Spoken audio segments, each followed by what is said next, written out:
I'm on my way to Wild Rose Kilns, which were used to make charcoal, I think for smelters for gold or something. I'll find out when I get there.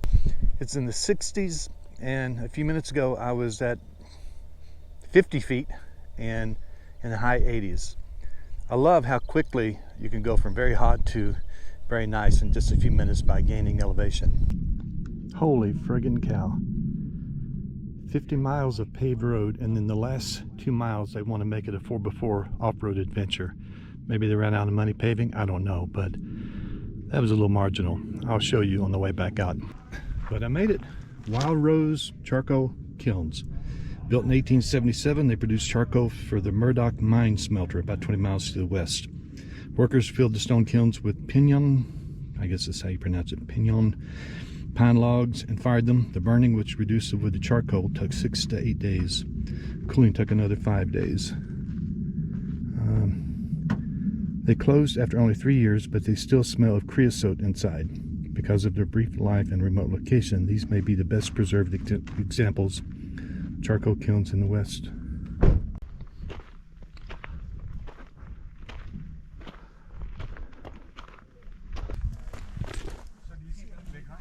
There's a lot of rock in these things, concrete.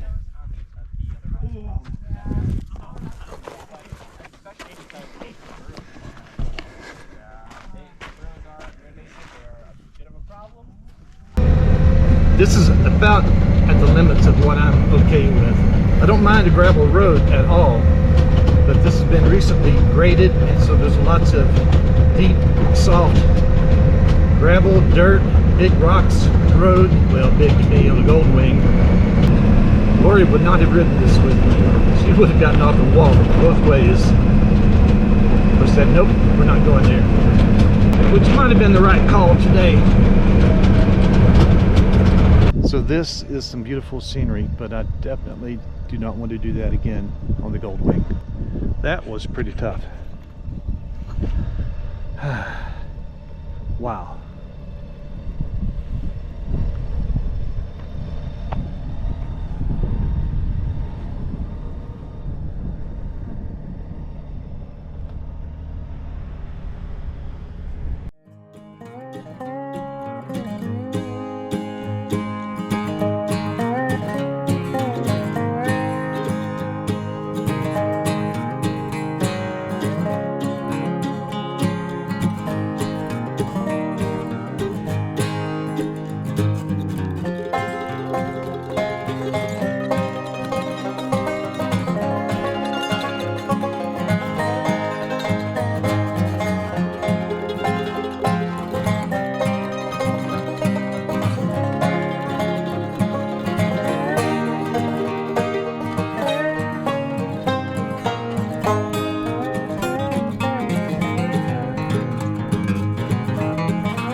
I'm in the historic town site of Rhyolite.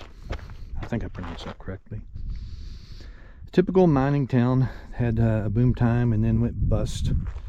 But one time it was served by 3 different railroads. And this one, Las Vegas Tonopah Railroad, laid 1 mile of track per day and then 2 miles of track per day. It's hurried to connect Rhyolite with the outside world. First train came in 1906. It cost approximately $130,000, the equivalent of $3.8 million, roughly, in 2021. And here's a photo, I guess, of back in the day in the first passenger train on the Bullfrog Goldfield Railroad.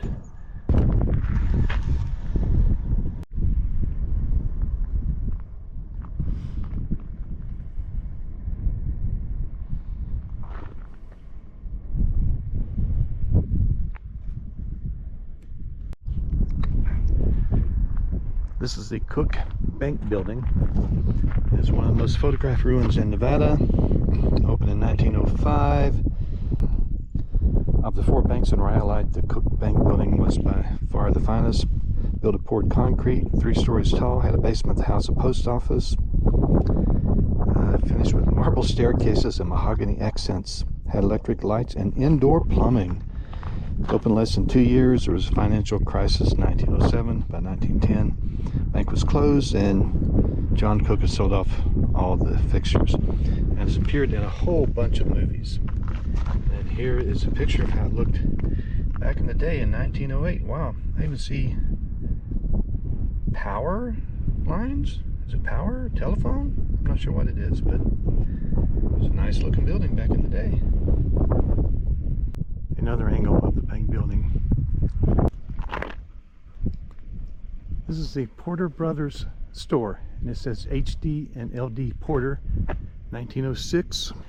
Porter Brothers, Hiram and Lyman, moved from mining camp to mining camp following the reports of booms and strikes, blah blah blah. Originally they had a lot on Main Street in 1905 working out of a canvas tent, but they ran out of room, so they bought a second lot on Golden Street. They started construction in 1906, used local stone, took 4 months at a cost of $10,000. Before moving the operations from the tent, they threw a huge 3-day sale and had a public dance complete with an orchestra in the newly finished Golden Street building. It was very popular. In 1906, it was the go-to destination for Christmas shopping, due in part to the amazing displays that rivaled those of the department stores in major cities. In fact, the store was the largest employer of people in Rhyolite, aside from the mines. But the downturn caused it to close too in 1910. And there's a photo of back in the day, March of 1909. I won't bore you with more of the details. That's a school right there, and I just like this view. A little bit hazy way off in the distance, but one more view of the bank building. I just find it fascinating that these buildings were very well built, like they thought the town was going to be here for a long time. Like I said, this one had marble, mahogany, 3 stories, indoor plumbing, and built very well. A lot of the buildings here were not just tents, they expected to be here for a while. And I forgot exactly, I should have looked this up, but the mining only lasted a few years, and then it just faded away as quickly as it came into existence. It faded away.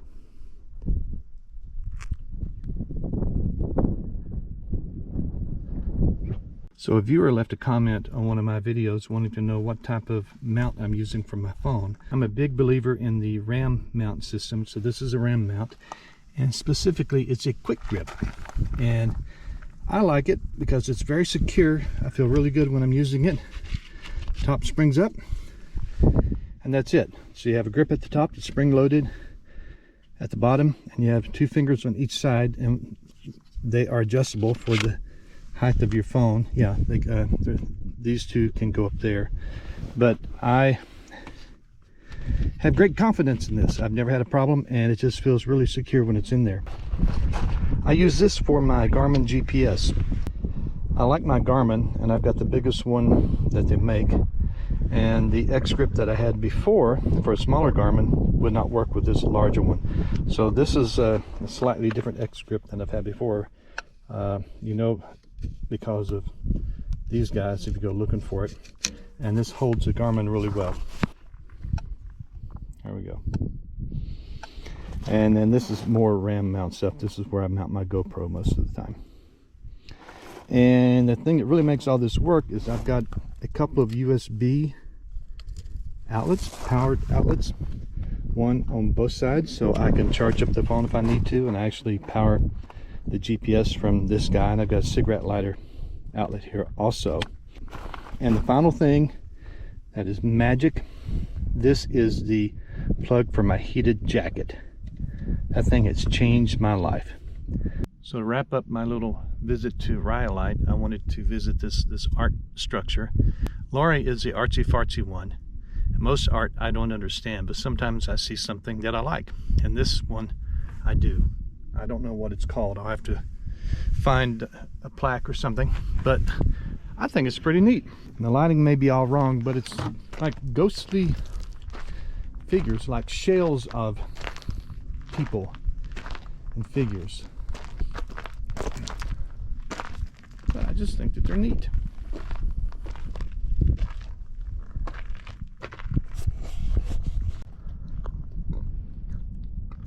Okay, I've got a name.